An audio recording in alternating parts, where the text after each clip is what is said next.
सभी दोस्तों को नमस्कार। अस्सलाम वालेकुम रहमतुल्लाहि बरकातहू। सत श्री अकाल। आज हम बात करें हमजाद का अमल क्या है। हमजाद क्या है? हमजाद वास्तव में आपका ही एक लतीफ़ सूक्ष्म शरीर है, जिसकी रचना आपके भौतिक और स्थूल शरीर के साथ साथ ही होती है। दूसरे शब्दों में कहें तो आपके वास्तविक अस्तित्व को शरीर की बाहरी स्थूलता में कैद कर दिया गया है।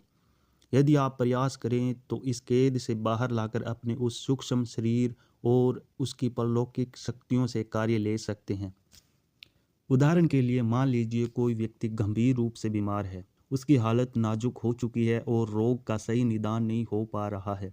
यदि आपने हमजाद को बस में कर लिया है और आपको उस रोगी के बारे में पूर्व जानकारी है, तो आप उसकी सहायता कर सकते हैं। आप अपने हमजाद के माध्यम से रोगी के परिजनों को सलाह दे सकते हैं कि अमुक दवा से लाभ होगा या अमुक डॉक्टर की सेवाएं लेने से रोगी ठीक हो सकता है। किसी रोगी को किसी ऐसे फल की आवश्यकता हो जिसका सीजन उस समय वहाँ पर समाप्त हो चुका हो या जो किसी दूर दराज स्थान पर पैदा होता हो, तो आप अपने हमजाद के माध्यम से उसे मंगवा सकते हैं। यदि कोई कानूनी उलझन या अत्यंत जटिल समस्या सामने हो, तो उसका समाधान भी हमजाद से जाना जा सकता है।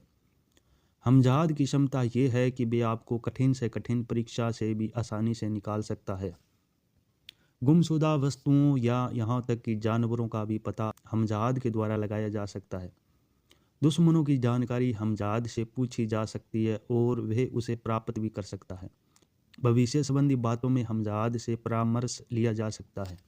वातावरण और मौसम की परिस्थितियां भी हमजाद से जानी जा सकती हैं।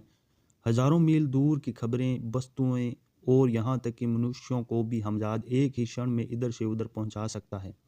लोगों के दिलों में आपके आदेश अनुसार मित्रता या शत्रुता के भाव उत्पन्न करने की असाधारण क्षमता भी हमजाद में होती है।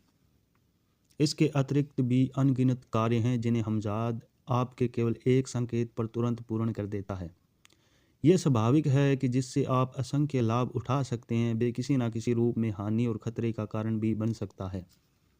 पहली बात यह है कि हमजाद की प्राप्ति के लिए जिन नियमों और शर्तों का पालन आवश्यक है, यदि उन्हें नज़रअंदाज करके अपनी ओर से कोई बदलाव या ढील दी जाए तो सफलता की कल्पना भी नहीं की जा सकती।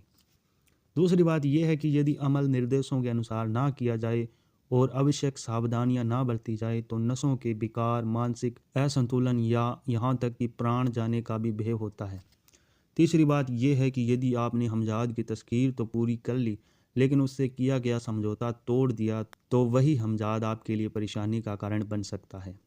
ऐसे में समझौते के उल्लंघन पर भी आपको कठोर दंड भी दे सकता है। इसी कारण इस विषय में अब तक असंख्य लोग गंभीर कठिनाइयों का शिकार हो चुके हैं, अपनी जान तक गंवा चुके हैं। चौथी बात यह है कि यदि आप हमजाद से उचित और सही कार्य नहीं लेते, बल्कि उससे ऐसे काम करवाते हैं जो आपकी मर्यादा और उद्देश्य के अनुकूल नहीं होते, तो ऐसी स्थिति में हमजाद भले ही आपके आदेश का पालन कर दे, लेकिन वे अवसर की तलाश में रहता है। जैसे ही आप उसकी पकड़ में आते हैं, आप अपनी जान गंवा बैठते हैं या पागलपन और उन्माद का शिकार हो जाते हैं।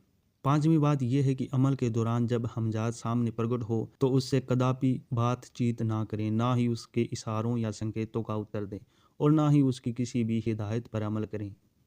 उससे भयभीत भी ना हो, क्योंकि उस समय उसकी वास्तविकता एक हानि रहित साय से अधिक कुछ नहीं होती।